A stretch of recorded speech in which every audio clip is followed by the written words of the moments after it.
অন্তর্বর্তী সরকার দায়িত্ব নেবার পর থেকেই গণমাধ্যম ও সোশ্যাল মিডিয়ায় গুজবের যেন এক মহোৎসব চলছে। দেশকে অস্থিতিশীল করার জন্য একের পর এক মিথ্যা তথ্য ছড়িয়ে দিয়ে জনগণকে বিভ্রান্ত করার চেষ্টা চলছে। অভিনব সব প্রক্রিয়ায় গুজব ছড়ানো হচ্ছে। এক ছবির সঙ্গে অন্য ছবি জুড়ে দেওয়া হচ্ছে, ঘটনা একটা ছবি আরেকটা, এরকম ফটোকার্ড বানিয়ে অন্য দেশের ঘটনাকে এই দেশের ঘটনা হিসেবে চালিয়ে দিয়ে সোশ্যাল মিডিয়ায় তোলপাড় করে ফেলছে।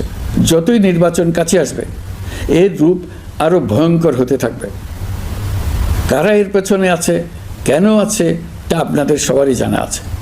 আমরা এই গুজব ও মিথ্যা তথ্যের প্রচারণা রোধ করতে জাতিসংঘের সহযোগিতা চেয়েছি। জাতিসংঘের মহাসচিব এর মোকাবেলায় আমাদের সহযোগিতা করবেন বলে আশ্বাস দিয়ে গেছেন। দেশবাসীকে আমি স্মরণ করিয়ে দিতে চাই যে জুলাই অভ্যুত্থানের প্রথম পর্ব সফলভাবে সমাপ্ত হয়েছে। প্রথম পর্বের সমাপ্তির মধ্য দিয়ে অভ্যুত্থানের দ্বিতীয় পর্ব শুরু হলো। সবসময় মনে রাখতে হবে আমরা কিন্তু যুদ্ধাবস্থায় আছি। গুজব হলো এই জুলাই অভ্যুত্থানের বিরুদ্ধে পরাজিত শক্তির মস্ত বড় হাতিয়ার। গুজব দেখলেই গুজবের সূত্রের সন্ধান করতে থাকবেন, গুজবকে অবহেলা করবেন না।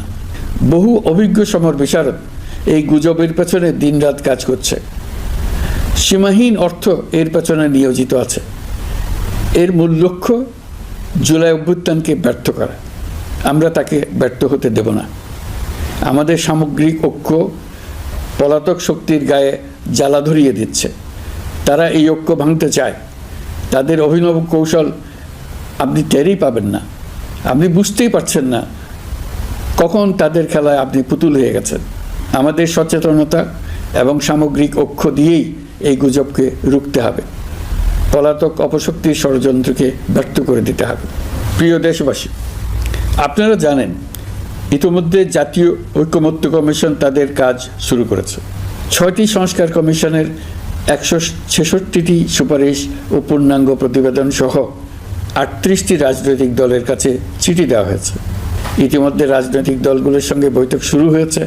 দেশের রাজনৈতিক দলগুলো খুবই ইতিবাচকভাবে সংস্কার কাজে সাড়া দিয়েছেন, তাদের মতামত তুলে ধরছেন। কোন রাজনৈতিক দল কোন কোন সংস্কার প্রস্তাবে একমত হয়েছেন, কোনটিতে দ্বিমত হয়েছেন, সেসব তারা জানাচ্ছেন। এটা আমাদের জাতির জন্য অত্যন্ত সুখকর বিষয় যে প্রতিটি রাজনৈতিক দল সংস্কারের পক্ষে মত দিচ্ছেন। ঐকমত্য কমিশনের মাধ্যমে সকল রাজনৈতিক দলের মতামত নেওয়ার কাজ এখন চলমান আছে। কমিশনের লক্ষ্য যে সকল বিষয়ে রাজনৈতিক দলগুলো একমত হবেন সেগুলো চিহ্নিত করা এবং তার একটা তালিকা প্রস্তুত করা। যে সকল দল এতে একমত হয়েছেন তাদের স্বাক্ষর নেওয়া। এই তালিকাটাই হবে জুলাই চার্টার বা জুলাই সনদ। আমাদের দায়িত্ব জাতির সামনে পুরো প্রক্রিয়াটা স্বচ্ছভাবে তুলে ধরা এবং প্রক্রিয়া শেষে নির্বাচনের আয়োজন করা।